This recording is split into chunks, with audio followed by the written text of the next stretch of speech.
Ok. Il y a toujours son verset. Tu prends Jacques chapitre 5, le verset 14 au verset 15. D'accord. Voilà, il est écrit. Si quelqu'un parmi vous est malade, il appelle les anciens de l'église. Et les anciens prient pour lui, en le coignant d'huile au nom du Seigneur Jésus. Jacques chapitre 5, le verset 14. Tout ce qu'on dit, tout ce qu'on fait, il doit avoir son verset biblique. Sinon, ce n'est plus la Bible. Tout ce que le pasteur fait, il doit avoir un verset biblique qui accompagne. Sinon, ce n'est pas biblique. On ne doit pas parler selon notre inspiration, selon ce qu'on pense. Mais que dit la Bible? C'est de ça qu'il s'agit. Autre question? Oui, j'avais d'autres questions. Allô? Oui. C'est moi qui parle, non? Oui, c'est toi qui parles. D'accord. Le rôle de l'huile d'onction, c'est de guérir, c'est ça? L'huile d'onction a 4 rôles. D'accord. On utilise l'huile d'onction pour établir les rois et les prophètes. Numéro 2, l'huile d'onction a le pouvoir de briser le joug de la maladie, le joug de la malédiction ancestrale. La Bible dit, il oint d'huile ma tête et ma coupe déborde. Le bonheur et la grâce m'accompagnent. Donc l'huile d'onction active en toi la faveur et la grâce. D'accord. Et c'est quoi l'huile d'onction? C'est pas l'huile d'olive que vous utilisez, c'est pas ça l'huile d'onction. D'accord. Ah, mais c'est ça que vous devez poser la question. Vous ne connaissez pas l'huile d'onction. Un pasteur sort à la boutique, il paye huile d'olive, il met dans les petits tubes, il dit tenez, mettez ça sur vous, vous allez être protégé. Ça sur vous, vous allez être protégé. Il y a du banditisme. D'accord, allô? L'huile d'onction a 4 éléments. La myrrhe, le cinnamon, le roseau aromatique et la casse. C'est 4 parfums. D'accord. Allô? Oui. D'accord. Et ici, parlons un peu du Saint-Esprit. Le Saint-Esprit, comment dirais-je? Jésus, avant de partir, a dit à ses disciples, je pars, je vous laisse pas orphelin, je vais vous ramener l'Esprit consolateur, le côté guerrier de Dieu. C'est ce côté-là qui va combattre pour vous, n'est-ce pas? Non, il n'a jamais dit ça. Non? Ok, qu'est-ce qu'il a dit? Il est avantageux pour vous que je m'en aille. Que je m'en aille. Vous recevrez le Saint-Esprit. Il vous enseignera toutes choses. Voilà. Il vous donnera la puissance. Voilà. Vous serez revêtus de sa puissance et alors vous serez mes témoins. Avant de devenir témoin de Jésus, tu dois recevoir l'onction. L'onction, ce n'est pas le Saint-Esprit qui descend sur toi. Le Saint-Esprit descend sur toi, il te transmet quelque chose qu'on appelle une énergie, un pouvoir qui te permet d'opérer les miracles. C'est ce pouvoir, cette énergie qu'on appelle l'onction du Saint-Esprit. D'accord. Donc, en tant que chrétien, il y a, comment dirais-je, un sorcier a un esprit en lui, n'est-ce pas? Il a forcément un esprit en lui qui le protège, qui lui permet de faire ses missions. Qui lui permet de tuer les gens. Voilà, tuer. C'est ce qu'on appelle la sorcellerie. Voilà, c'est ça. On appelle l'esprit. L'esprit de la sorcellerie. Ok. Maintenant, en tant que chrétien, je pense que l'esprit de Dieu aussi doit amener un chrétien à se protéger, n'est-ce pas?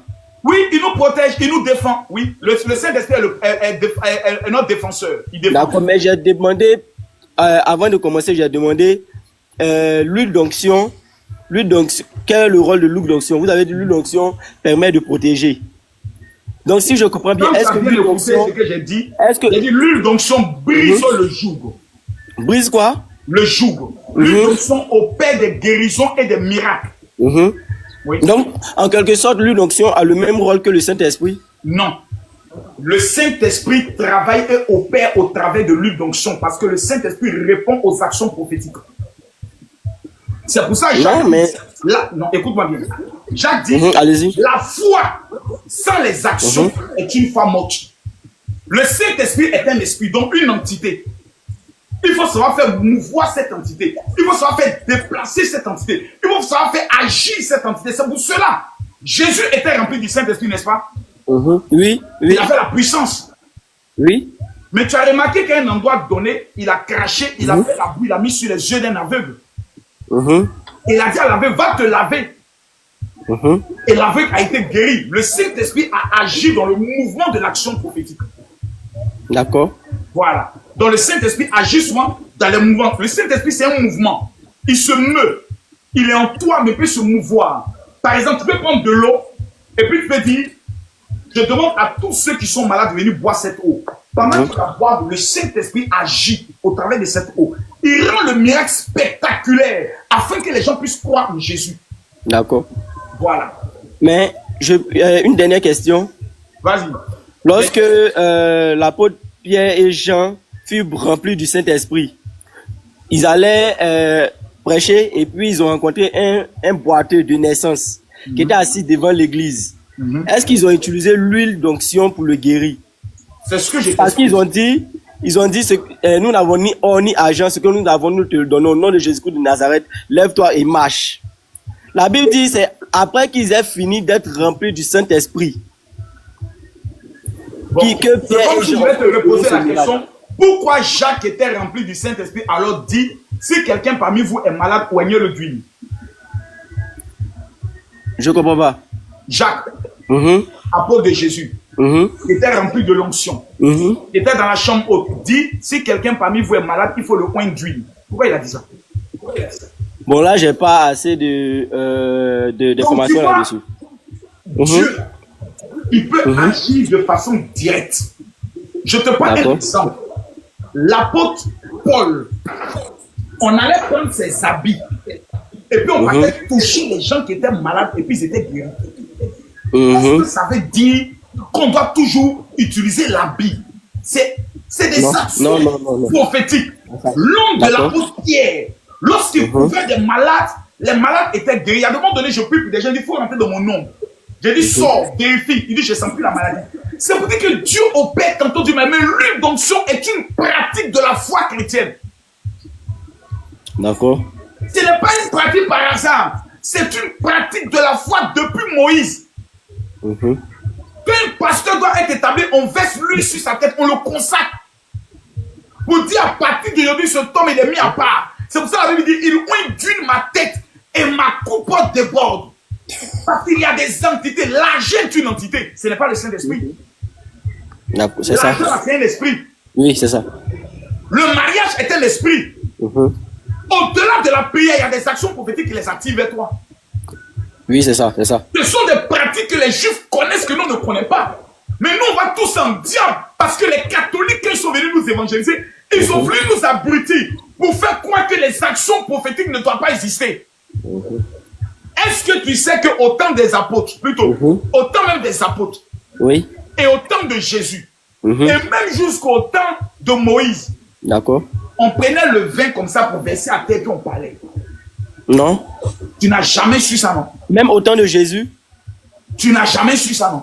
Non, je demande même au temps de Jésus. Même au temps de Jésus. Le premier miracle de Jésus, il a fait quoi? Il a transformé de l'eau en vin. Je vais te montrer ça. Ok. La pratique juive. Nombre chapitre 15, le verset 5.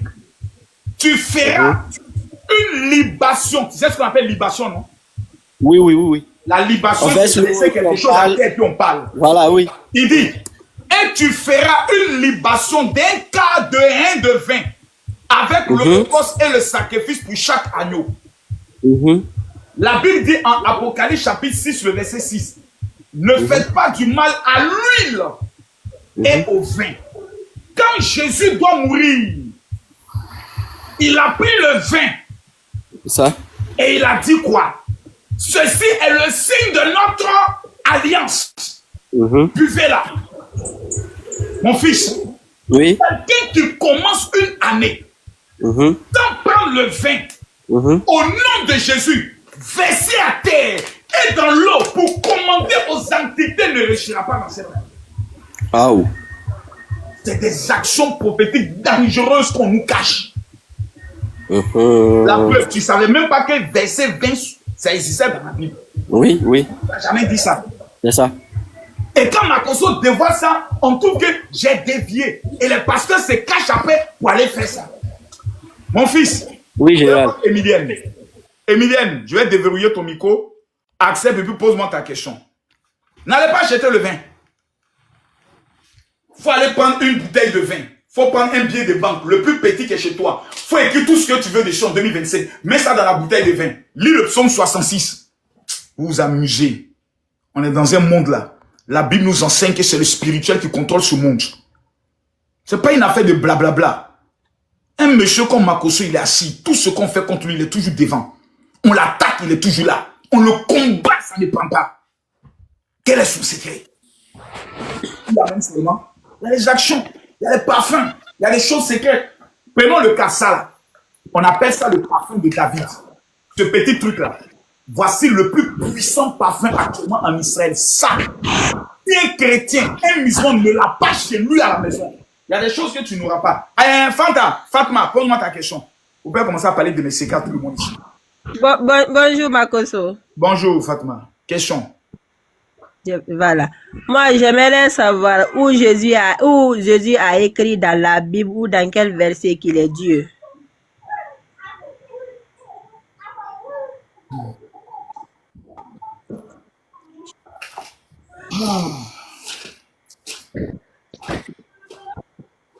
Tu veux voir ça, hein? Ouais. Faut prendre l'Apocalypse.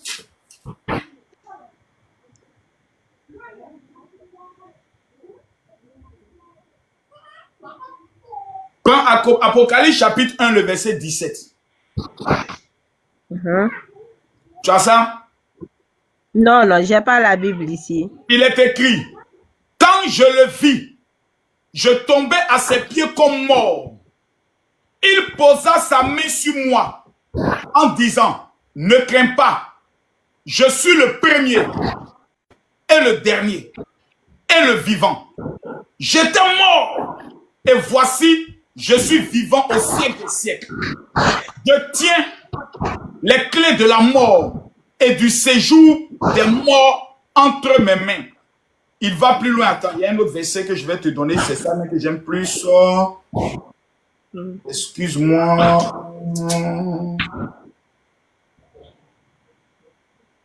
Un autre verset que j'aime bien là.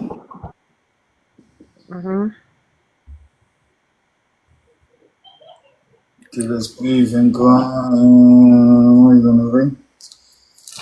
Il y a un autre verset que j'aime bien, que je n'ai pas avec moi ici. Oh là là. Le Seigneur Dieu. Au siècle. Voilà. C'est au verset 8. Oui. Je suis l'alpha, l'oméga, dit le Seigneur Dieu, celui qui est, qui était et qui vient, le Tout-Puissant. C'est Jésus lui-même qui est en train de parler. C'est pas quelqu'un. Est-ce qu'il s'est présenté comme Dieu? Comment il se présentait devant les gens? Il s'est présenté devant les gens comment? Tu me dis de demander un verset où lui-même il dit qu'il est Dieu. Oui. C'est ça qu'il vient te dire là. Je suis l'alpha et l'oméga, dit le Seigneur Dieu. Celui qui est, qui était et qui vient, le Tout-Puissant. C'est pas comme il dit, non? Tu veux qu'elle dise encore? Il disait, oui. Si vous le dites que je suis Dieu, je l'accepte. Mais il n'a jamais dit je suis Dieu. Hey. Je m'appelle Camille Makoso, président de la commission protestante évangélique de Côte d'Ivoire. Je me suis présenté, non? Oui. Jésus se présente, il dit, je suis l'alpha, l'oméga, dit le Seigneur Dieu, celui qui est, qui était et qui vient, le Tout-Puissant. Délis ça là comment encore? Maman. Maintenant, le débat, Jésus est Dieu, Jésus n'est pas Dieu. Est-ce que vous ne trouvez pas que c'est mieux que quand va arriver au jugement dernier là?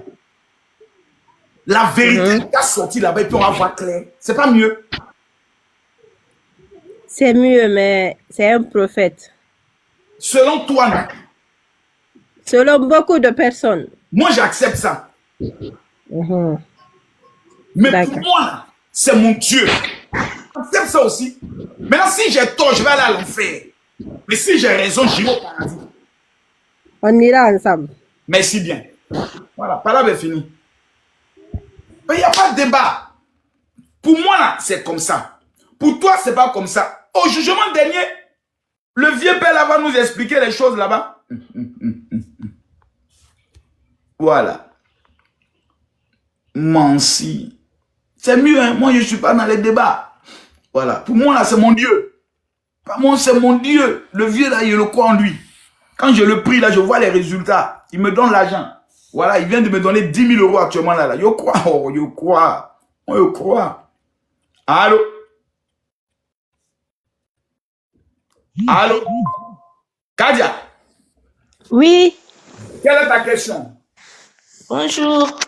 Bonjour, on va prendre 2 dernières questions. Bon, général, juste, moi, j'ai juste eu une bonne nouvelle. Allez-y. Ce n'est pas une question. Quelle est la bonne nouvelle? Ben, j'ai eu une homonyme. Ma nièce a accouché en Côte d'Ivoire. On m'a donné le bébé. Oh, félicitations. C'est mon homonyme. Oh, c'est merveilleux. Et dimanche prochain, ce sera le baptême, Inch'Allah. Oh, on est avec toi. Merci beaucoup. Merci beaucoup. Anita, question.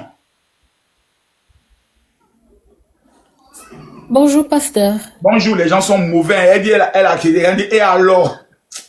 Vous êtes mauvais. Hein? On lui a donné non. On lui a donné bébé. Elle rend son témoignage. Les gens disent, et alors? Vous n'êtes pas bien. Allô? Pasteur, vous m'entendez? Très bien, madame.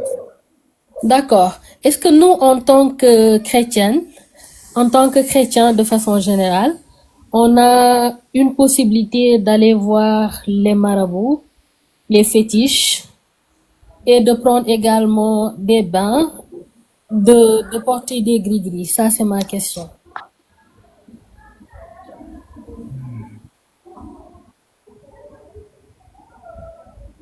Voilà. La Bible déclare, dans le livre de Exode chapitre 20, le verset 3, « Tu n'auras pas d'autre Dieu devant ma face. » Toi-même, tu dis féticheur, marabout, gris-gris, fétiche, c'est-à-dire des choses qui sont démoniaques, satanico-sorciers. Montre-moi un pays qui a basé sa foi sur fétiche qui a réussi.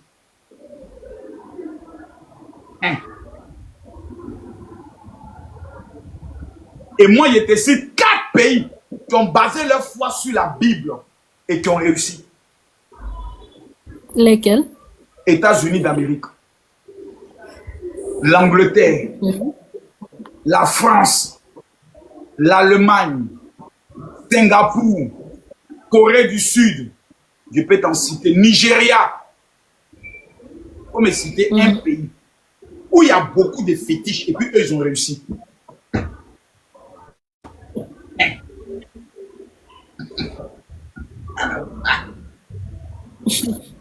Les pays où il y a les grands féticheurs, les grands marabouts ne sont que les derniers. Les Chinois ne font pas fétiche.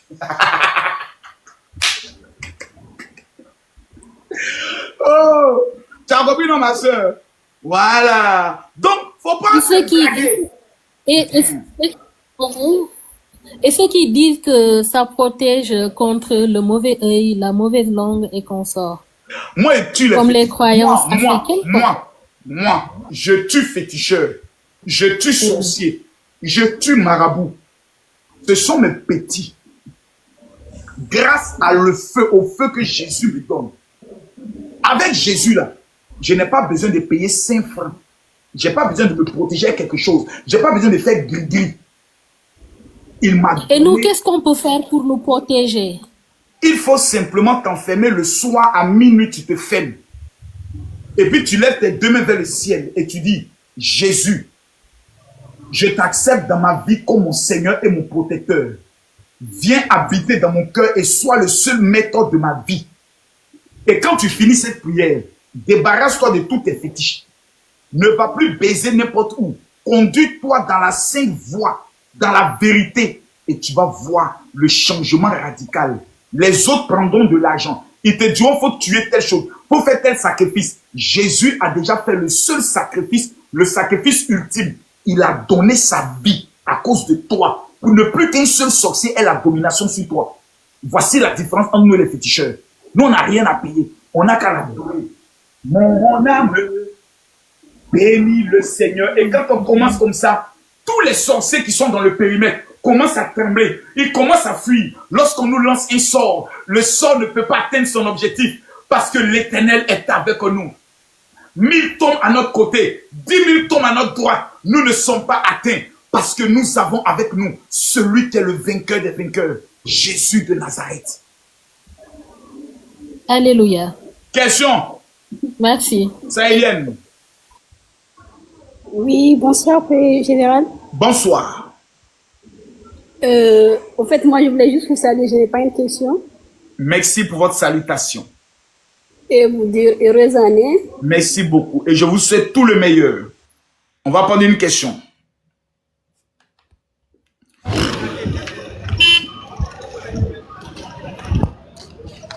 Allô? En général. Ouais, il y a me quoi là. Allô, Roland? Bonne heureuse année.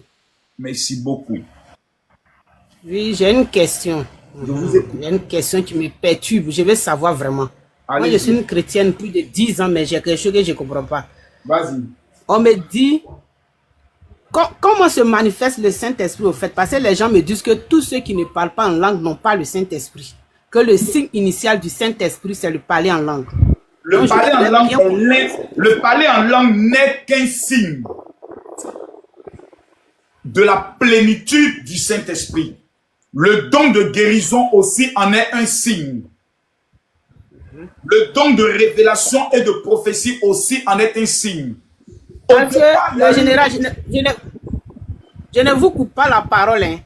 Mais quand moi j'ai lu la manifestation du Saint-Esprit dans la Bible, j'ai compris une chose. La Bible a dit, il est bien que vous parlez en langue. Il est encore bien que vous prophétisez. Car celui qui parle en langue s'édifie lui-même. Mais celui qui parle, prophétise, il édifie le peuple. Voilà. Et moi, on veut me faire croire que... Non. On veut me faire croire que tant que tu ne parles pas en langue, tu n'as pas le Saint-Esprit, quelque chose que je n'arrive pas à accepter. Non, c'est faux. Au départ, nous tous, on a cru en ça. Et puis, selon les enseignements des textes originaux et selon l'expérience que nous avons connue, nous avons découvert des hommes de Dieu qui n'ont jamais parlé en langue, tels que Rena Bouquet, mais qui était l'un des hommes de miracles les plus extraordinaires au monde. Le parler en langue est un signe extérieur de la plénitude, est un signe, un des signes, mais n'est pas le signe obligatoire. Ah, on dit que c'est le signe initial. Non, il ne faut pas dire, quand on parle, on dit, moi je ne suis pas dans ça, moi je te dis ça. Non, c'est un pasteur qui m'a dit ça, donc j'étais un peu découragé, mais non, je ne croyais pas aussi. Le pasteur, il t'a dit, je connais des personnes qui ont fait 10 ans dans l'église, tous les fois qu'on doit faire l'enseignement sur le Saint-Esprit, ils sont là comme ça. Et quand ils n'ont pas le parler en langue, ils sont tristes, ils sont déçus, ils sont blessés. Et c'est après que le Seigneur m'a révélé pour dire, ce n'est pas le parler en langue qui démontre que je vous ai donné mon pouvoir. C'est ta foi. Amen. Et quand le Saint-Esprit descend sur toi, tu constates que tout en toi a changé. Tu n'es plus la même personne. Tu as envie de prier, tu as envie de chanter. Maintenant, ce dépôt-là, tu dois maintenant l'augmenter parce qu'il y a 3 niveaux. Après le baptême de l'esprit, il y a le baptême de feu. Beaucoup de chrétiens ne connaissent pas. Ils ne savent même pas qu'il existe le baptême de feu. Pour eux, quand tu reçois le Saint-Esprit, quand tu as reçu le feu. Non, hein? Il y a le baptême de l'esprit. Il y a le baptême de feu. Et il y a la plénitude de l'onction. Et il y a le 4e niveau qu'on appelle l'onction de force. C'est le niveau le plus élevé où tu ressuscites des morts. Faut lire. Point d'esprit et de force. Est-ce que je peux retrouver ce verset-là? Oh, est-ce que je peux retrouver ça?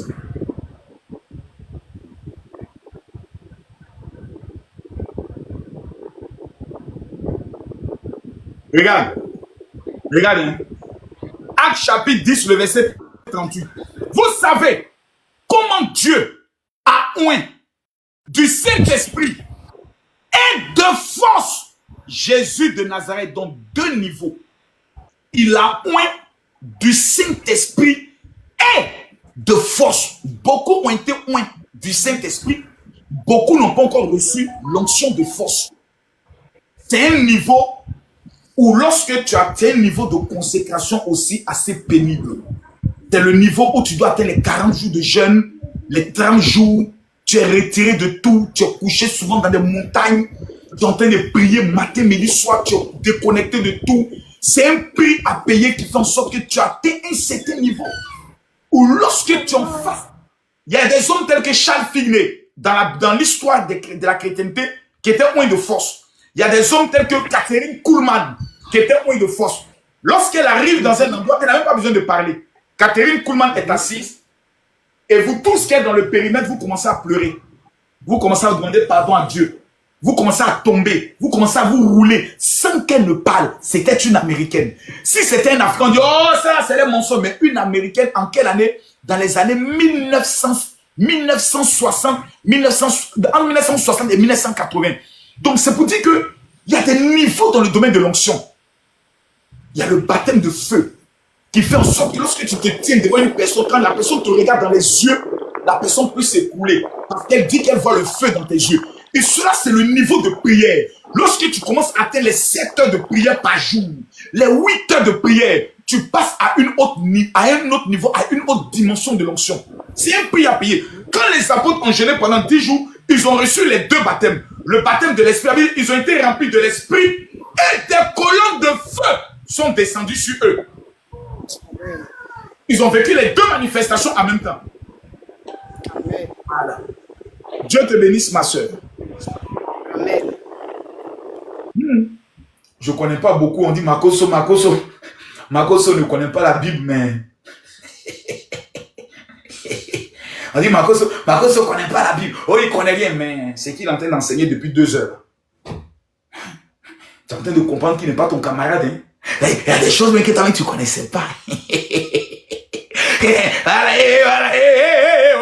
Oh, je t'ai attrapé. Oui, reconnais qu'il y a des choses que tu ne connaissais pas, hein, enfoiré là. Mais il y a des choses que Makoso vient dire que ton pasteur ne t'a jamais révélé. Comment utiliser le vin, l'onction de force.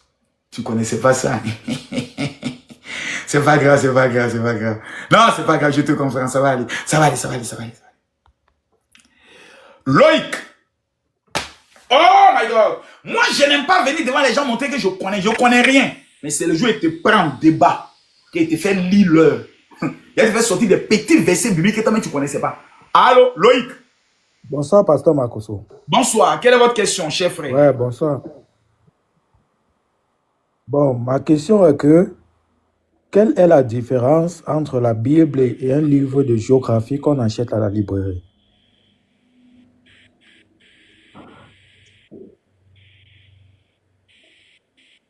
Parce que la Bible ne parle pas des reliefs, elle ne parle pas des emplacements de montagnes, elle ne parle pas des grenouilles. Voilà, si tu veux la géographie, il fallait même lire National Geography. La Bible est une compilation de 66 livres, dont chaque livre a une particularité. Vous avez le livre de la création, vous avez le livre du peuple d'Israël, vous avez le livre des prophètes, vous avez le livre des cantiques. Par exemple, dans la géographie, vous ne verrez pas des livres qui vous parlent de la poésie, des cantiques. La Bible est un livre qui nous fait sortir les plus grands enseignements en matière de proverbes de la réussite, qui a été écrit par l'un des hommes les plus éminents de sa génération, qui est Salomon. La Bible nous parle de l'histoire des grands. Monsieur Makoso, excusez-moi, je ne vais pas vous couper. Le livre de géographie ou bien le livre d'histoire-géographie relate... Non, tu as parlé de l'histoire de géographie ou bien de l'histoire-géo. Tu as parlé de géographie ou bien histoire-géo. Le livre de géographie, histoire-géo, c'est la même chose. C'est pas la même chose. L'histoire et la géographie sont 2 choses différentes, oui ou non? Bon, le livre d'histoire qu'on vend dans une librairie, disons le livre d'histoire. Le livre d'histoire relate les faits historiques qui se sont passés pendant la création du monde. Ok. Est-ce que tu as déjà lu la Bible? Bien sûr que j'ai déjà lu la Bible. Le livre de Proverbes nous parle de quelle histoire? Pardon?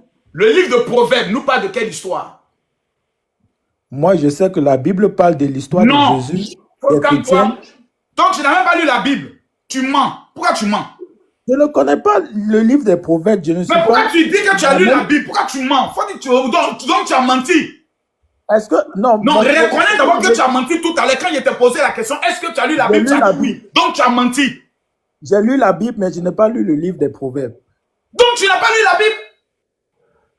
Il y a plusieurs Bibles. Faut me citer un seul verset biblique que toi tu as lu que tu connais. Un seul verset. Tu ne mentiras point. C'est un recommandement. C'est écrit dans quel livre? Dans la Bible. Tu mens.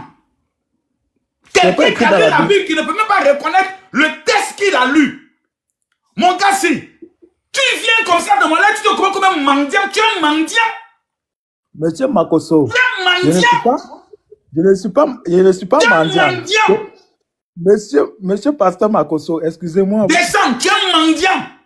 Tu parles, tu ne sais pas. Tu viens avec son gain. Qu'est-ce qui fait la différence entre un livre de géographie et la Bible? Maintenant, quand je le coïncide, qu'est-ce qui fait la différence entre un livre d'histoire? Il ajoute maintenant. Tu vois. Pourquoi vous faites ça? Qui vous a dit que nous, on veut vous obliger à croire en la Bible? Nous, on veut que vous ne croyez même pas. Au paradis, là, il n'y a pas assez de place. Laissez-nous aller là-bas, vous irez à l'enfer. Qui vous oblige à croire en la Bible? Laissez-nous avec la Bible, on se sent bien. Nous, on va aller au paradis. Restez à l'enfer. Après, pour nous ramener dans la tradition. Oui, il faut qu'aux ancêtres. C'est pas là-bas que tu veux m'amener. J'emmerde tes ancêtres et j'emmerde mes ancêtres. Mordia de tous mes ancêtres. Je les emmerde. Voilà. Maintenant, tu as ma version des faits. Ne venez pas mentir. Quand vous montez là, faites attention, vous n'êtes pas affaire à vous n'êtes pas affaire à quelqu'un, à un homme normal. Hein. Quand vous montez ici, là, vous n'avez pas affaire à un homme normal.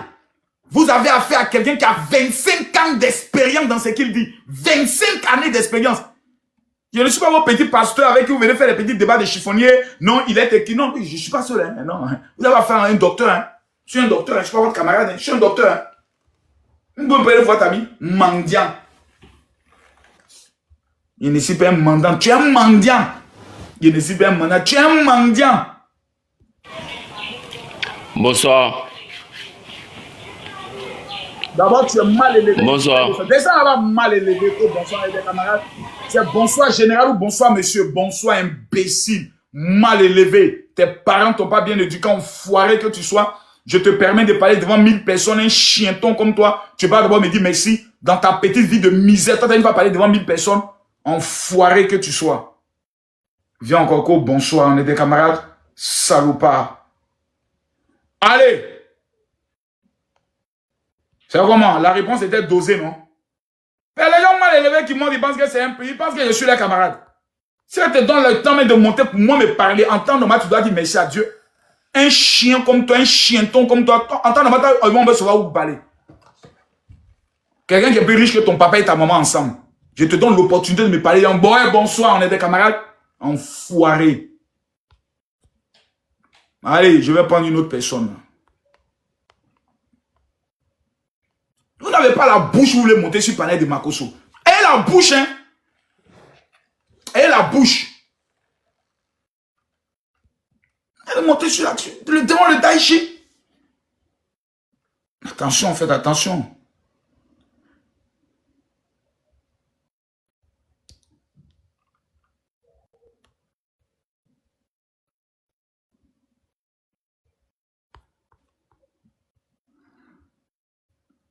Asiengo, faut monter, tu vas venir poser ta question. Ne soyez pas en bas pour parler. Ayez le courage de venir monter pour poser vos questions. Ne soyez pas dans les commentaires. Ayez le courage, ayez le couille. Yacouba, ne soyez pas dans les commentaires. Bonsoir le général, bonsoir le général. Ayez le couille pour monter, pour poser les questions. Quelle est ta question, Yacouba? Oui, bonsoir. Bonsoir. Général Makoso, je voulais vous poser juste une question là. Pose-la. Voilà, notre frère Dino Lefaso a été arrêté en Côte d'Ivoire. On veut savoir pourquoi vous l'avez arrêté là. Jusqu'à présent là, Sa famille ne sait même pas là où il est, tout ça là. Ça nous fait trop mal quand même. Moi, là où je suis assis, là, champion, moi, je suis en Bengue. Hein. Voilà, il a compris que dans la vie, là, chacun porte sa croix. Hein. Chacun porte sa croix. Moi, il ne sait pas pourquoi ils m'ont arrêté. Voilà. Mais nous, on va vous demander. Si vous voulez, bon, en tout cas, vous êtes un papa pour nous. Vous êtes trop influent sur TikTok, partout on vous connaît. Mais avec vous, là, vous pouvez au moins faire des paroles, vous nous aider, tout ça là. Donc, on a besoin de votre soutien. Champion. Et quand nous là, la Côte d'Ivoire et le Burkina Faso, c'est la même famille.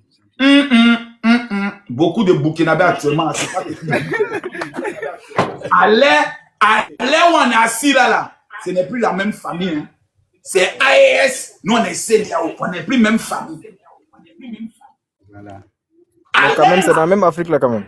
Oui, mais ce n'est plus même famille. Ça dit, chacun menait dans son mouvement, chacun dans sa marmaille.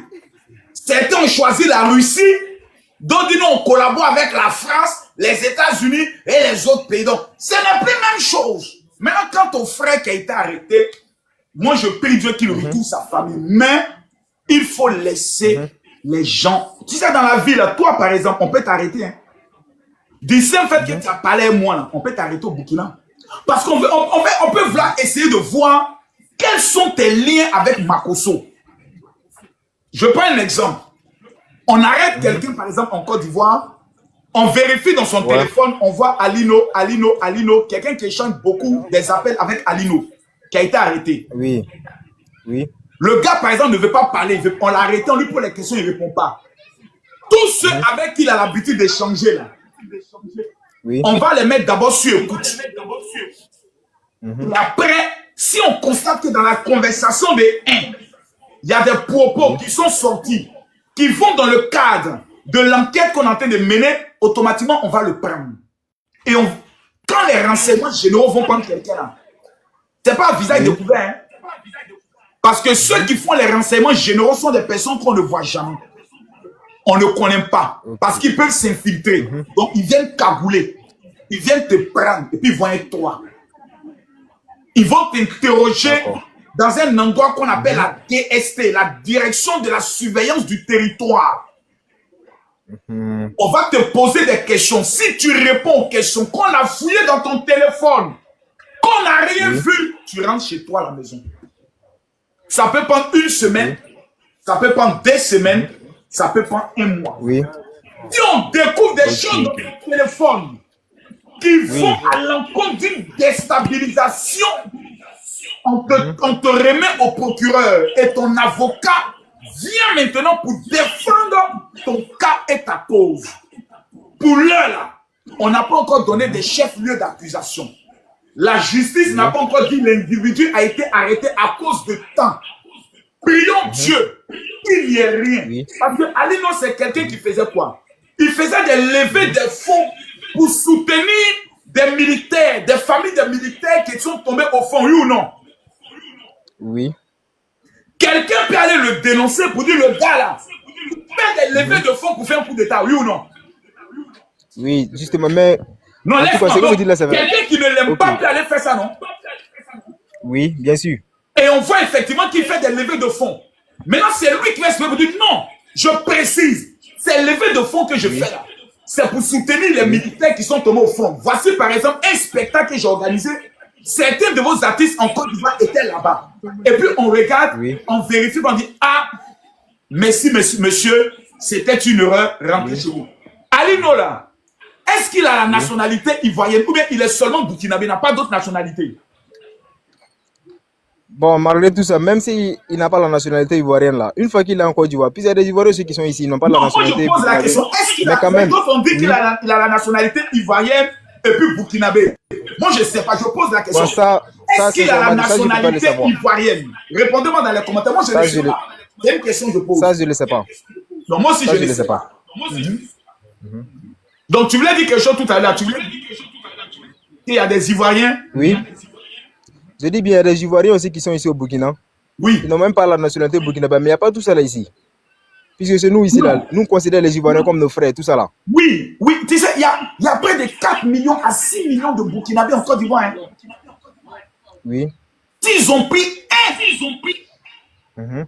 cher ami, ce ne sont pas des enfants. Tu es 6 millions. C'est toi qu'on s'en prend. C'est que soit quelqu'un t'a dénoncé, soit il y a des faits, il y a quelque chose qui te lie à quelque chose, donc on te prend, et puis on vérifie, et puis après on te dit rentre chez toi. Même moi, Camille Makosso, j'ai été interpellé par les renseignements généraux, j'ai été détenu pendant 3 jours. Parce que quelqu'un a dit que moi, Makosso, je dis qu'Ahmed Bakayoko était franc-maçon. On m'a détenu pendant 3 jours aux renseignements généraux. On a écouté toutes mes prédications pour vérifier si j'avais dit ou non. C'est-à-dire, le gars venait dans mes programmes. Et puis tout ce que j'ai dit, il enregistrait sur un mégaphone. Attends que montrer ça. Ok. Il enregistrait sur ça. Donc on a écouté, on a mis sur haut-parleur, on écoute. Le commissaire dit, mais c'est à quelle partie Makosso a dit que Ahmed Bakayoko est un franc-maçon, c'est un sataniste là. Le gars, l'officier dit non, on est qu'à danser, c'est devant là-bas. On écoute, on réécoute pendant 3 jours. On n'a rien vu. On dit Makosso, il faut partir à la maison. Deuxième cas, tout le monde m'a interpellé, hein, parce que vous parlez de l'interpellation d'Ali. Non, mais n'était pas maintenant de moi mes interpellations. Oh, Makosso, il avait Ouattara, on m'a interpellé. Deuxième fois, c'était quand les Nigériens, les gens du Niger étaient frappés en Côte d'Ivoire ici. Parce qu'il y a une vidéo qui circulait qui dit qu'ils sont en train de frapper les Ivoiriens qui vont vers la Libye. Je ne sais pas si tu te rappelles de ça. Oui, je me rappelle un peu. Les Ivoiriens qui sont là, la champion, moi je te dis en même temps, ils ne sont pas normaux. Hein? Vidéo de rumeurs. Ils ont frappé tous les Aoussa qu'ils ont trouvés sur les chemins. C'est-à-dire la vidéo est sortie à 13h. À 13h15, ils ont commencé à taper les gens. Moi, j'ai fait une vidéo pour dire bravo, les gars. Vous voyez comment on a été bête. La vidéo là, c'est une vidéo qui s'est passée au Nigeria. C'était le Boko Haram, c'était pas les Ivoiriens. Le côté où il a dit bravo là, ils ont coupé. Et puis ils ont amené aux autorités pour dire Makosso est en train d'encourager les Ivoiriens à frapper les Nigériens. Alassane Ouattara dit interpeller Makosso.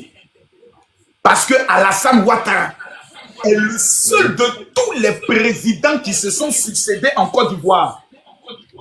Il ne veut même pas qu'on dise à quelqu'un qui est étranger en Côte d'Ivoire. C'est le seul. Lui n'est plus président. Hey! Si on dit Abdo n'est plus président. Petit. Si on dit Abdo n'est plus président. Bon, Chao, sincèrement dit là, nous n'est pas contre vous les Ivoiriens. C'est pas comme si on déteste les Ivoiriens. On n'est pas contre vous, mais seulement là, on vous prie là, non. Si on dit que Alassane Ouattara n'est plus président de la Côte d'Ivoire, Malien, Burkinabé, Nigérien, ils sont foutus en Côte d'Ivoire. Qu'il faut garder. Le seul qui vous protège en Côte d'Ivoire, c'est Alassane Ouattara. Toi, tu ne sais pas ça. Je vais vous laisser d'abord. Tu ne sais pas ça, hein? On t'a jamais... Tu ne savais pas ça.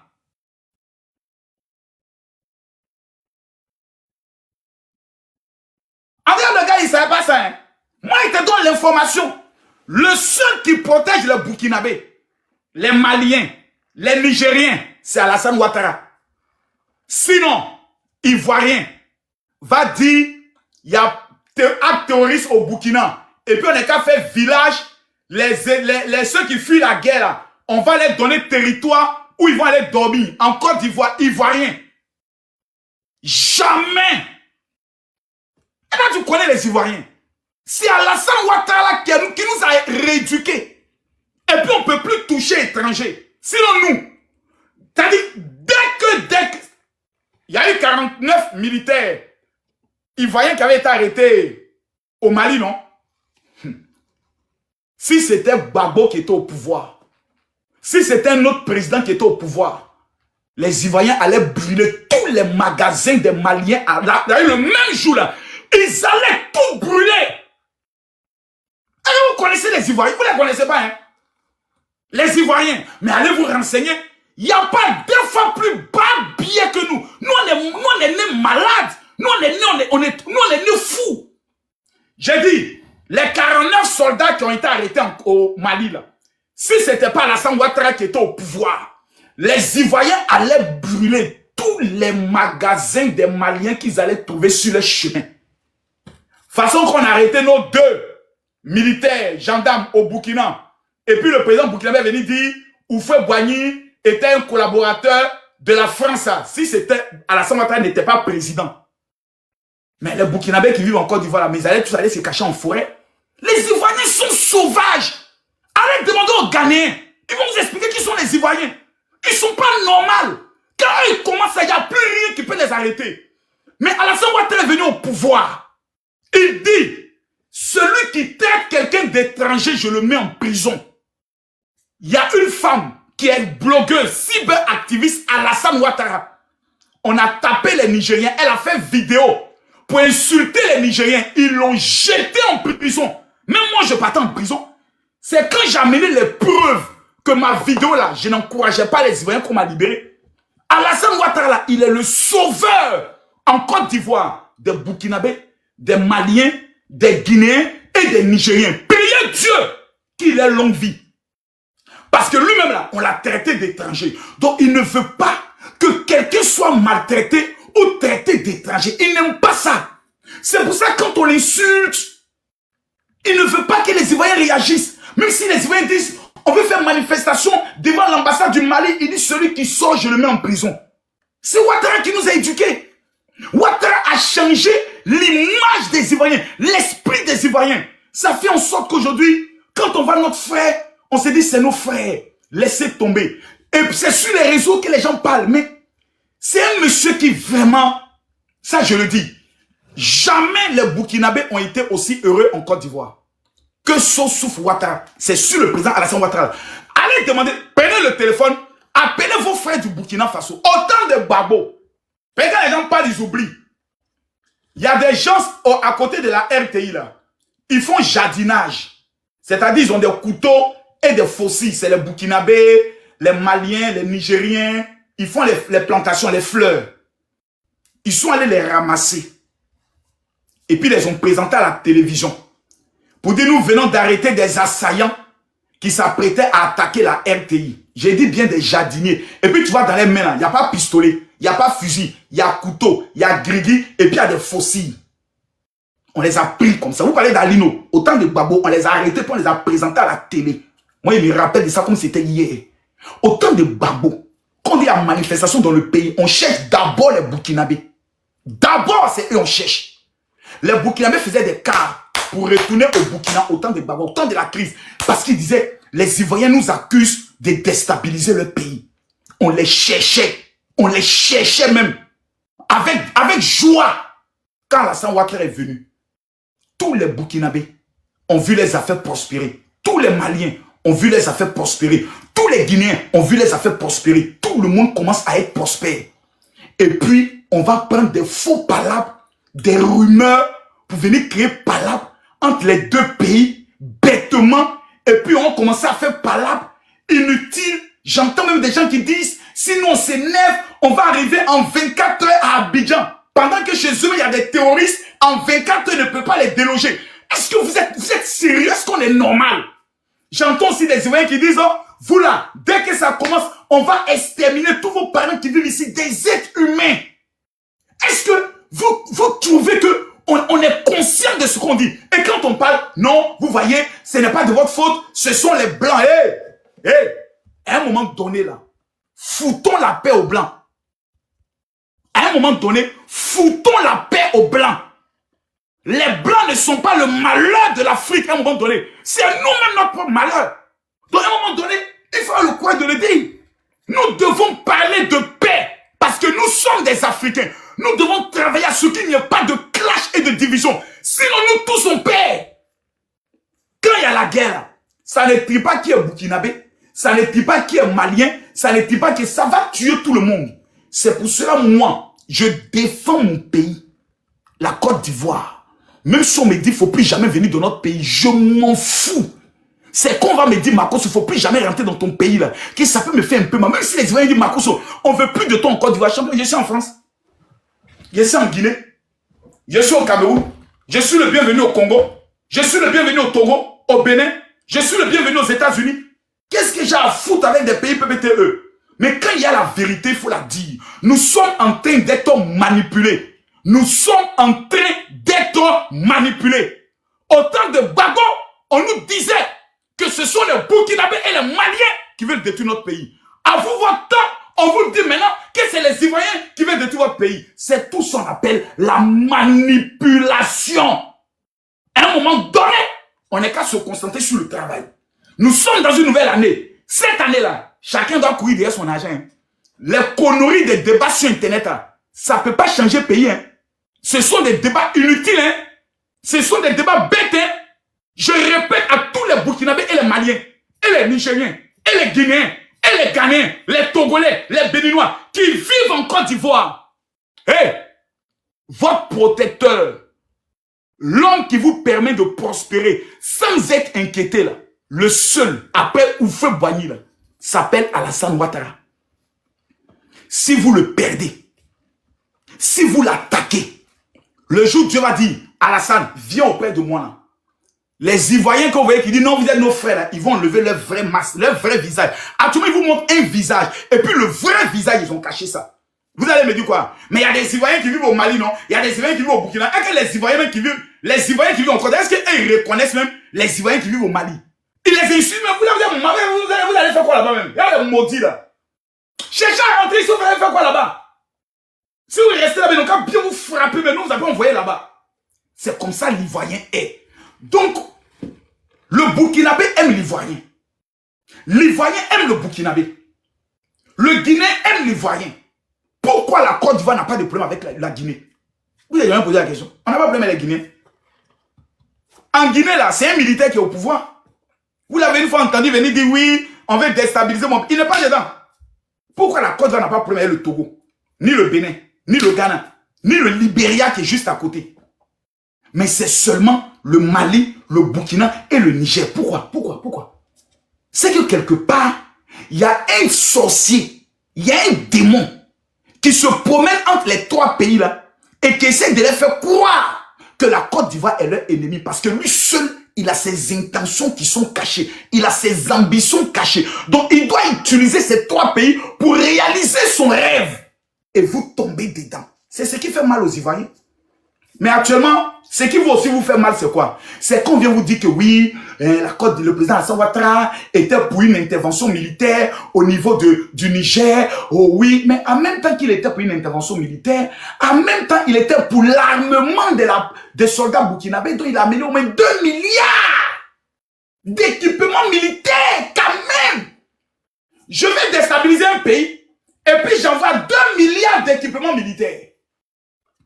J'accueille leur déplacer sur mon territoire. Ah, Alassane Ouattara, viens. Toi aussi, tu es bizarre. Hein? Autant de coups doux. Bref, ce que j'ai dit aussi, tu vois, il y a d'autres qui ont dit, oh, tu nous as insultés. Pourtant, tout le monde sait que ce qu'il vient de dire là, c'est la vérité. Les gars, je vous dis la vérité. Hein? Moi, je suis Camille Makosso. Je suis Camille Makosso. Je ne suis pas quelqu'un qui va à gauche, qui va à droite. Je te dis ce qui est. Quoi? Toi, tu parles de quoi? Tu montes sur mon live, je te fais monter sur mon live. Oui. Tu me salues même pas, tu commences à parler. Bon, ok, donc descends. Pardon, bonsoir. Non, descends. Comme tu es mal élevé, descends. Je ne comprends pas. Je te fais monter sur mon live poliment. Je ne suis pas obligé. Je peux même couper les commentaires. Je te donne la permission de rentrer chez moi et tu m'insultes. Vous voyez, c'est ça le problème. C'est-à-dire, tu n'es pas chez toi. Je te fais rentrer dans mon live où il y a au moins 1 200 000 abonnés et puis tu m'insultes. Pourquoi tu fais ça? Bon, je vais te répondre encore. J'estime que tu n'avais pas bien compris. Relance ton invitation et te répondre. Mais il ne faut plus faire ça encore. Quand il te donne la permission de monter, il faut monter avec respect. C'est très important. Mais je ne suis pas obligé. Les débats qui se passent entre la Côte d'Ivoire et puis le Burkina, moi, je m'en fous. Ça ne m'intéresse pas. Mais il y a une chose que je sais. Il n'y a pas un pays qui peut attaquer la Côte d'Ivoire. Il ne peut pas. Non, il ne peut pas. Il n'y en a pas. Parce que toi-même qui veux attaquer là, est-ce que tu as fini de régler le problème d'attaque dans ton pays? Tu n'as pas encore fini. Il faut régler ça. Il n'y a pas un pays. qui va prendre le risque de dire, on s'en va attaquer la Côte d'Ivoire comme ça, à visage découvert. C'est impossible. C'est-à-dire, on n'est pas dans la brousse, on n'est pas dans la jungle. D'abord, il y a des traités qui existent. Il faut faire des déclarations de guerre officielles pour dire, je déclare la guerre à temps. Et puis maintenant, les avions de guerre entrent en contact, les canons, les armes, les chars combat sortent, et puis on se bombarde et autres. On n'est plus à ce temps-là, ça c'était avant. Où chaque bébé s'est levé sans attaquer, non. Ni les populations, ni les religieux ne vont cautionner cela. Donc, on se fait peur par rapport à quoi? On se surexcite, c'est par rapport à quoi? Nous, cette année, on a notre élection présidentielle. On est concentré là-dessus. Alassane Ouattara va gagner cette élection. Même le plus fou qui est au village, c'est ça. C'est-à-dire le dernier de la classe, c'est-à-dire l'enfant même qui est sorcier au village. Il sait que cette année-là, si on va aux élections, même Gbagbo est candidat, on met tout le monde candidat. Il n'y a pas quelqu'un qui peut battre Alassane Ouattara. Il n'y en a pas. Il n'y en a pas. Moi, je suis un ancien pour Gbagbo. Il a pris tous les pour Gbagbo aujourd'hui là. Même les BT de Gagnoa, le village où Gbagbo a grandi là, ils soutiennent Alassane Ouattara parce qu'il a développé la région. Quelqu'un qui nous a donné 2 coupes d'Afrique, vous dites, nous, on n'est qu'à le détester. Comment? Je veux savoir. On est qu'à faire comment? Quelqu'un est venu. Il nous a donné 2 coupes d'Afrique. Vous dites que nous, on n'est qu'à le détester, qui n'est pas bon. C'est un ami de la France. Moi, mais ils sont en France. Moi, je suis ami des Français. Hein. Moi, j'aime la France. Hein. Est-ce que vous savez ce que ça fait de prendre un café sur les Champs-Élysées? Est-ce que vous savez ça? Est-ce que vous savez ce que ça fait de respirer l'air, le froid de la France? D'aller à Monaco, voir les multimilliardaires. D'aller à... Moi, j'aime la France, les gars. J'aime le steak, les États-Unis. Si vous n'aimez pas, ne venez pas. Moi, j'aime. Ce que je n'aime pas, c'est les 400 ans de traite négrière et la colonisation. Je veux que la France nous dédommage. Ce que je n'aime pas, c'est que ma monnaie soit fabriquée en France. En dehors de ça, moi, j'aime les Français. Je les aime. Parce que c'est un peuple, vous voyez un peu... ils disent, ah la liberté, ben oui, on va manger un peu de fruits. Moi, j'aime ça. Voilà, j'aime ça. Voilà. Il y a des peuples que j'aime pas, je vais pas citer le nom. Voilà. Mais j'aime les Français, j'aime les Américains, j'aime les Russes, j'aime les gens. Voilà. Mais Alassane Ouattara là, je l'aime. Voilà, je l'aime bien même. Parce qu'il a fermé ma gueule. Je détestais Alassane Ouattara. Je le détestais, je le haïssais. Parce que j'estimais qu'il était le malheur de la Côte d'Ivoire. On nous a prêché ça depuis 1993, 94, 95, 96, 97, 98, 99, 2000, 2001, 2002, 2003, 2004, 2005, 2006, 2007, 2008, 2009, 2010. On nous a dit le diable s'appelle Alassane Ouattara. Le diable a pris le pouvoir. Selon eux, le diable a pris le pouvoir. Bim, université à Korogo. Bim, université à Boaké. Bim, université à San Pedro. Bim, Yamsoko, autoroute du Nord. Bim, premier, 2, 3e pont. 4e pont. 5e pont en cours. On a dit, échangeur de Makori, échangeur de Bracodi, prochainement échangeur de Port-Boué, CHU de Yopougon, rénové. CHU d'Abobo, tribunal à Abobo. Changement radical, Yopougon de Babo, route ici, route par là. Première Coupe d'Afrique en 2005, c'est ça, non? Deuxième Coupe d'Afrique en 2015, c'est ça, en 2015. Première Coupe d'Afrique. Deuxième Coupe d'Afrique en 2025. Papa Ado, on est là. On avait seulement que 2 télévisions, RTI 1, RTI 2. Papa Ado est venu, NCI, Live TV, Ivoire TV Musique. Pays l'a changé. Tu regardes à gauche, il y a route. Tu regardes à droite, il y a école. Tu regardes là-bas, il y a éclairage. Abidjan Brio, Abidjan Doux. Les gens arrivent dans notre pays, même quand les Camerounais arrivent. Ou la Côte d'Ivoire, quand ils arrivent, ferment leur bouche. Et on a vu 4 voix ici, 4 voix ici. C'est l'homme comme ça. Vous me dites, moi, je n'ai qu'à l'enlever. Pour mettre qui? Mais vous êtes sauvage, hein? Est-ce que vous-même là, est-ce que vous n'êtes pas possédé? Vous n'avez pas de problème? Bon, quelqu'un nous a dit le diable. Satan que vous dites est venu. Et puis, notre pays avance. On a l'argent. Les gens qui font leur commerce, ça marche. Les filles aujourd'hui sont fait leurs petites ventes en ligne. Tout prospère. Voilà, les MLOS mangent. Tout le monde mange. Il y a les Mola prospèrent. Tous les artistes prospèrent. Voilà, voilà. Actuellement, il y a Imra qui est là. Tout le monde mange. Seuls les paresseux ne mangent pas. Vous dites non. Le monsieur là, il n'est pas bon. On n'est qu'à l'enlever.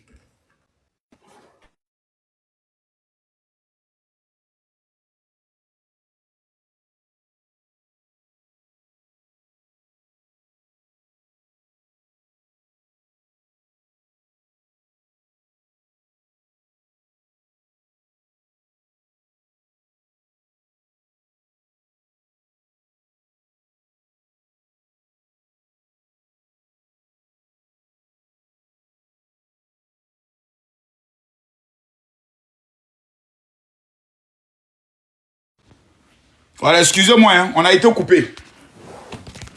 Voilà, excusez-moi. Donc, ceux qui veulent le changer là, je ne suis pas dedans. Voilà, ceux qui veulent aller le changer, moi, je ne suis pas dedans. Moi, j'aime le bonheur. Vous voyez, façon qu'on me voyez là, j'aime le bonheur. J'aime la vie. Actuellement, on est en train de danser à Zalaka Pérou qui t'a payé 2 bochos. Ils ont tout en faire pour m'éteindre. Et avec un, et après ils dorment. Et pendant qu'ils sont couchés, ils dorment. Moi, je suis en train de trafiquer mes plans. On danse. On est heureux. On fête. Vous n'êtes pas content. Vous voulez qu'on ait qu'à retourner d'avant. C'est pas moi. Je suis pas. Moi, j'aime le bonheur. Hein. Moi, j'aime la stabilité et le bonheur. Afin, on dit, il y a attaque terroriste au Mali, attaque terroriste au Burkina, et puis il n'y a pas attaque terroriste en Côte d'Ivoire là. L'homme qui est président, et puis je ne vois pas ces attaques là. C'est lui que je préfère conserver. Je préfère le conserver. Maintenant, monsieur le président Alassane Ouattara. Ah oui, il faut que je vous le dise. Même si ça doit me conduire en prison, je préfère aller en prison. Faites les captures. Vous allez amener mon message à son excellence, monsieur le président Alassane Ouattara. Excellence, monsieur le président. Je tenais ici à vous mettre en garde. Ah oui, vous êtes notre papa. À un moment donné, des enfants, des fils peuvent parler à leur père. Papa Ado, au nom de tous les jeunes Ivoiriens qui ont été sacrifiés des années de 1990, 91, 92, 93, nous qui devons aller au collège, on nous a servi année blanche. Grève. En 99, pendant qu'on devait avoir 20 ans, on s'est dit maintenant, on va atteindre la majorité. Bim! Coup d'État. 2002, on s'est dit bon, maintenant on a 21 ans, 22 ans, on va rentrer dans la vie active. Bim! 10 ans de guerre. Aujourd'hui là, on ne sait pas comment on a fait, on a 45 ans. On est obligé toujours de porter guine. On est obligé de se jouer les jeunes. Barbe blanche commence à sortir. Papa Do, on vous met en garde. Si vous vous amusez à venir nous dire dans un discours, chers Ivoiriens, Ivoiriennes, cette année, après mûre réflexion, j'ai décidé de ne pas être candidat. Vieux, Wallahi Bilahi, le vieux, si tu n'as jamais connu ce qu'on appelle kidnapping, enlèvement, tu vas connaître ça. Moi, il te dit, vieux, mon vieux, papa, je préfère vous tutoyer, hein. Papa, il te dit ça en même temps. Mon vieux, c'est Marcos, il te dit ça. Les sorciers de votre village, s'ils viennent vous convaincre, non, tu as beaucoup travaillé, vraiment, tu as tout réalisé, il faut partir la tête haute. Viens! Wallahi billahi, inallah! Si vous n'avez jamais connu ce qu'on appelle brigandage, kidnapping et puis enlèvement, vous allez connaître ça.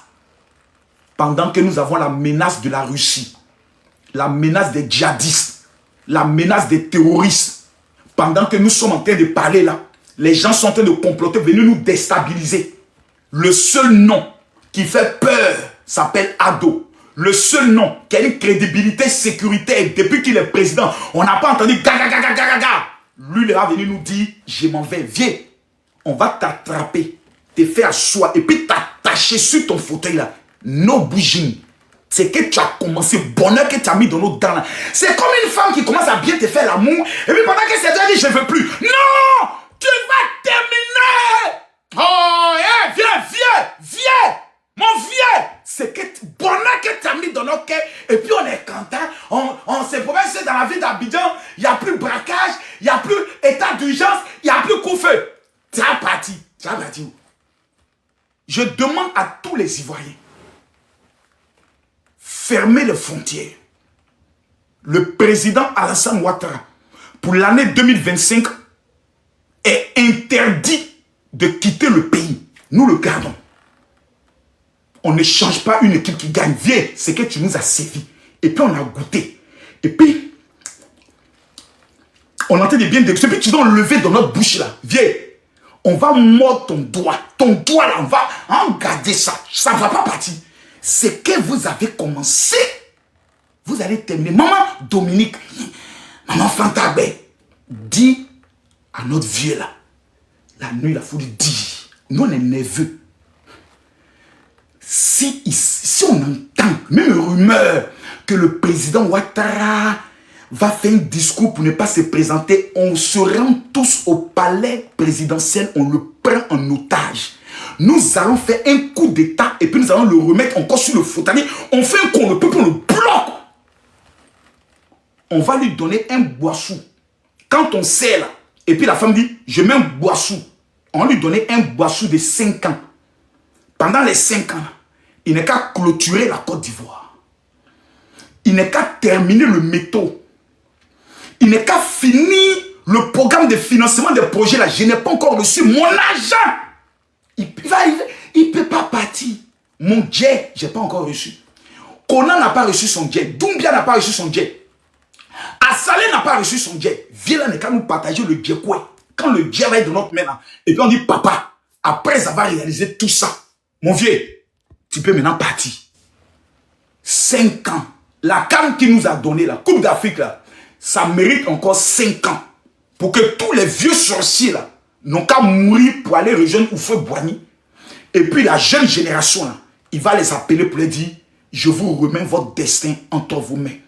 Monsieur Tidiane Thiam, on sait que vous êtes un brillant économiste, ça, nous-mêmes on sait. Moi, mais je suis assis là, même, j'ai envie de voter pour vous. Vraiment, j'ai dit la vérité, moi j'ai envie de voter Tidiane Thiam. Voilà, j'ai envie de voter Tidiane Thiam. Mais, tu viens d'arriver au village. Voilà. Grand frère, tu viens d'arriver au village. Voilà, tu viens d'arriver au village, on ne te connaît pas bien. On ne peut pas te confier un coup comme ça, nos jetons. Moi, je ne te connais pas. Je ne te connais pas bien. Puis, tu viens d'arriver, voilà. On dit que tu as travaillé à la Banque de Suisse. Voilà, moi j'ai vu tout ça. C'est bien. Mais je ne te connais pas encore. Je vais apprendre à vous connaître. Parce qu'en Suisse, là, c'est l'argent des voleurs qui est caché là-bas. Donc moi j'ai un petit doute. Je vous dis en toute honnêteté, je veux voter Tidiane Thiam. Mais je veux mieux le connaître. Parce qu'on dit en Suisse, c'est là-bas on cache l'argent des voleurs. Les présidents qui volent l'argent, c'est là-bas on cache l'argent. Et lui, il a travaillé là-bas. Donc, il sait cacher l'argent des voleurs.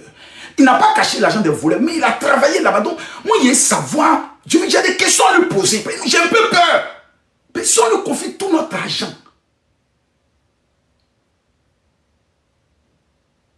il a travaillé en Suisse. Moi, j'ai un peu peur. Donc, je veux le connaître. Il est bien.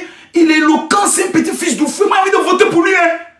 Mais entre quelqu'un qui travaillait où on cachait l'argent des voleurs, et puis quelqu'un qui travaillait là où on relevait l'économie des pays en détresse. Entre ces deux-là, à qui je dois confier mon argent? L'argent de mes enfants, de mes petits-enfants. Moi j'ai peur. Parce qu'on a fait les placements d'argent, les gens ont fui l'argent. On a fait à Go Business, ils ont fui. On a fait à faire des Yongo, ils ont fui. Alors on est là. Moi je ne vais pas donner mon argent à quelqu'un qui ne connaît pas. Monsieur Tidiane, vous êtes venu, bienvenue au village. Veuillez nous convaincre. Veuillez nous séduire. Venez nous dire, si vous êtes élu président, le prix du courant sera à combien?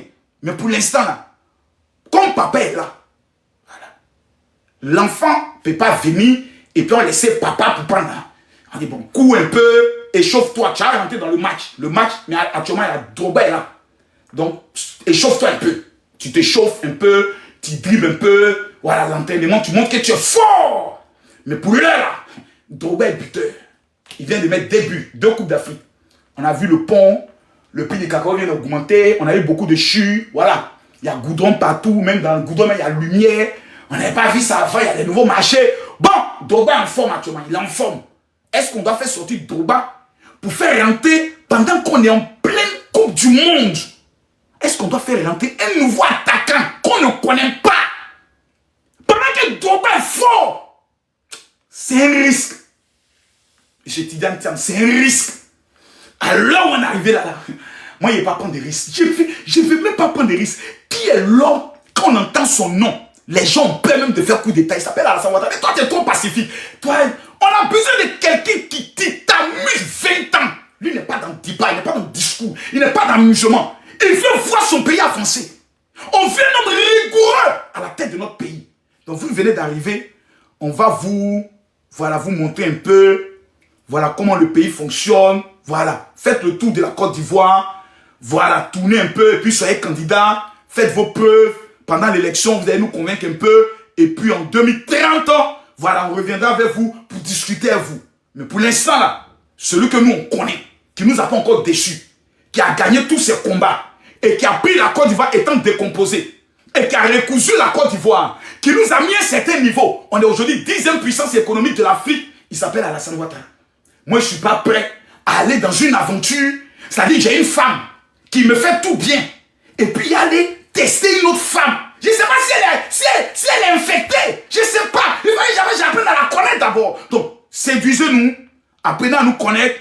Montrez-nous. C'est vous avez besoin de nous. Nous, on n'a pas encore besoin de vous. Il y a tout le monde derrière quelqu'un qui nous satisfait. Donc, faites-nous convaincre. Faites-nous des propositions. Le prix de l'appel téléphonique sera à combien? L'argent de l'or, du pétrole. On fait quoi de ça? Venez nous expliquer. Et puis ensuite, on verra.